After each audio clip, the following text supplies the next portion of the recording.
Kuna wakati unaweza kukaa na mtu kwa miaka lakini bado usimjue vizuri. Na kuna wakati mwingine, dakika chache za mazungumzo zinaweza kukuonyesha upande wa mtu ambao haukuwa wazi kabisa mwanzo. Binadamu ni viumbe wa layers. Kuna personality tunayoiweka hadharani, kuna version tunayoitumia kujilinda, na kuna sehemu ya ndani ambayo huonekana polepole kulingana na mazingira tunayokuwa nayo. Ndiyo maana kumfahamu mtu sio swala la kuuliza maswali mengi tu. Mara nyingi ni uwezo wa kuona patterns ndogo za kibinadamu ambazo watu wengi hupuuza. Na interestingly, psychology inaonyesha kwamba impressions nyingi hujengwa haraka kuliko tunavyodhani. Lakini impressions si sawa na understanding. Tunaweza kuhisi kitu kuhusu mtu ndani ya sekunde chache, lakini bado tukawa tumekosea kabisa kuhusu tabia yake ya kweli. Labda ndiyo maana njia bora ya kumfahamu mtu haraka sio kutafuta perfection kwenye judgment, bali kuobserve consistency. Moja ya mbinu zinazosaidia sana ni kuangalia namna mtu anavyowatreat watu ambao hawahitaji kuwavutia. Wakati mwingine, personality ya kweli haionekani kwenye moments rasmi. Inaonekana kwenye waiter wa restaurant, dereva wa boda, receptionist au mtu ambaye hana faida ya moja kwa moja kwenye maisha yake.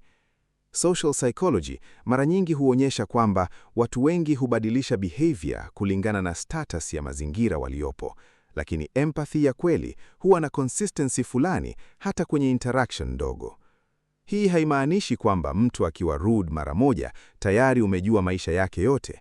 Binadamu hupitia stress, uchovu, frustration, lakini patterns zinapojirudia mara nyingi zinaonyesha namna mtu anavyouona ulimwengu wake emotionally.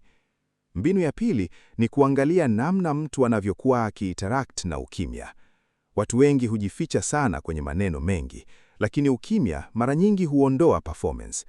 Kuna watu ambao kila sekunde lazima wajaze conversation kwa sababu wanahisi discomfort ya ndani wakikaa kimya. Wengine wanaweza kukaa kimya bila panic wala pressure ya kuonekana interesting muda wote.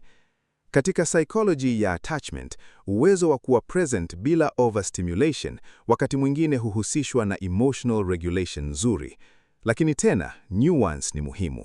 Sio kila mtu quiet ni emotionally mature.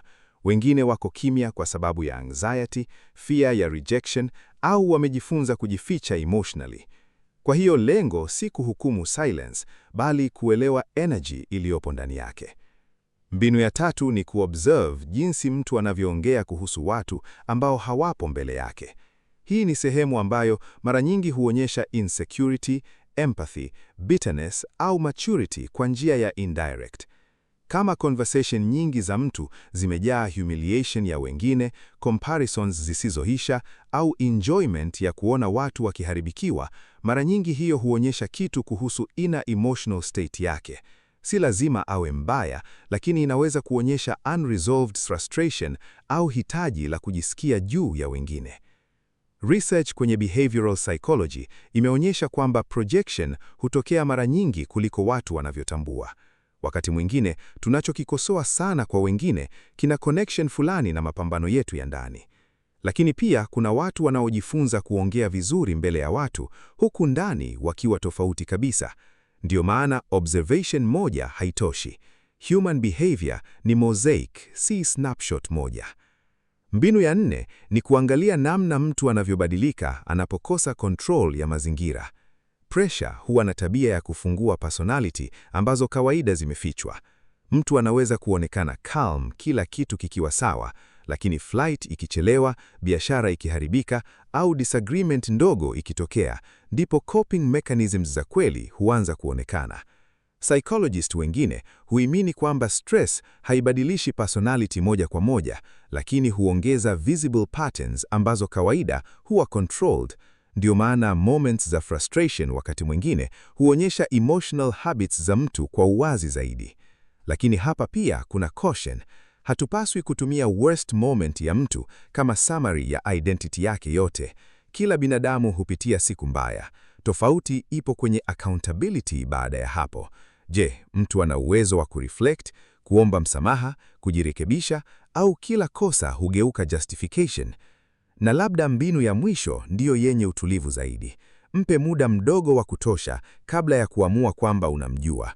Katika dunia yenye fast communication, watu wengi huhisi closeness haraka sana. Long chats za usiku mmoja zinaweza kutoa illusion ya intimacy kubwa kuliko reality yenyewe. Lakini neuroscience inaonyesha kwamba familiarity ya kihisia si sawa na understanding ya kina.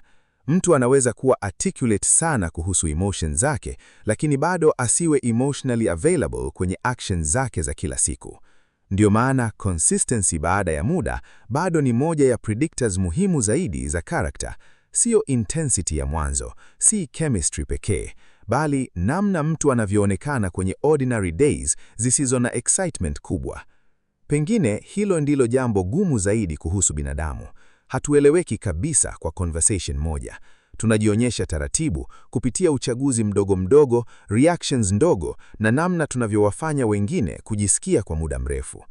Na labda kumfahamu mtu haraka sio kuona siri zake zote mapema. Labda ni kujifunza kusoma signals ndogo bila kupoteza uwezo wa kuwa na huruma. Kwa sababu mwisho wa siku, psychology inaweza kusaidia kuelewa patterns za kibinadamu, lakini bado kila mtu hubeba historia yake ya kipekee ambayo haiwezi kufupishwa kwenye formula moja. Kama unapenda mazungumzo ya psychology, human behavior na dynamics za mahusiano ya kila siku, unaweza kuendelea kufuatilia video nyingine taratibu.